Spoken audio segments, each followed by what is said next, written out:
साथीहरु ल अब एउटा बाँदर मारेको 1200 रुपैयाँ दिने रे माछाले तर प्रुफ सहित बाँदर लिएर आउनु पर्यो मारेको ल हेर्नुस् एकैछिन। यो मोटीको यो जलगैडा र यो जगल्टे यो संस्थाको अरूको पैसाको अरूको चन्दाको भरमा जीविका गुजारिरहेछ। एउटा बाँदर मारे बापत 1200 रुपैयाँ दिने, त्यो चाहिँ मैले दिने हो हैन, ग्यारेन्टी। मलाई बाँदर मारेको प्रमाण चाहिँ चाहिन्छ, फोटो। त्यो फोटो मैले सञ्जालमा हाल्नलाई हैन, प्रमाणको लागि हो। दिनमा कतिवटा मार्न सक्नुहुन्छ मार्नुस्, एउटा बाँदरको 1200 दिन्छु म है।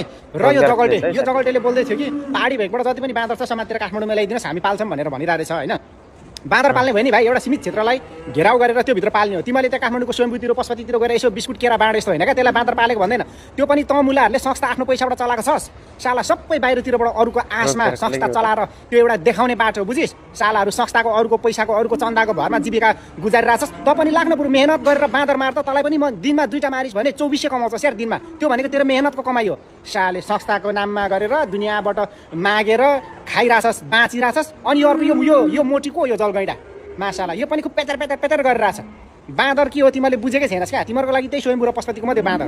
पहाड जा, पहाड गएर एकचोटि तिमीले भिजिट गर्न यार पहाड। त्यत्रो धेरै पैसा रहेछ तिमीसँग ट्रक रिजर्भ गरेर बाँदर ल्याउने। तिमीले एकचोटि भिजिट गरेर हेर्दा पहाडतिर बाँदरले कति धेरै दुःख दिएको रहेछ किसानलाई भनेर। साला एउटा जलगैडा एउटा गजल्टे। पहाडी भेगबाट जति पनि बाँदर समात्न सक्नुहुन्छ काठमाडौँ ल्याइदिनुहोस्, हामी पाल्छौँ भनेर चाहिँ तिमीले अरूको नजरमा 1 गाडी 2 गाडी भन्ने सोचेको होला बाँदर हैन।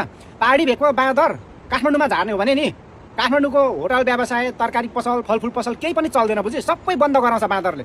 थोरै सोचेको छ तिमीले बाँदर।